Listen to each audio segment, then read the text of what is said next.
आज मी फक्त 1 वाटी तांदळाच्या पिठापासून आणि 1 वाटी रव्यापासून इतके छान मेंदूवडे बनवलेला। हे मेंदूवडे बनवायचे खूप सोपे आहेत।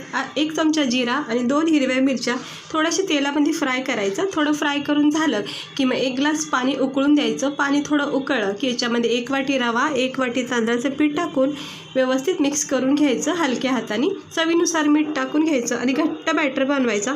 बॅटर असा घट्ट झाला की प्लेटमध्ये काढून घ्यायचा। थोडं थंड झालं की मग छानपैकी याचे मेंदूवडे करायचे। जसं आपल्या सगळ्यांनाच माहिती आहे असे मेंदूवड्याचा आकार द्यायचा।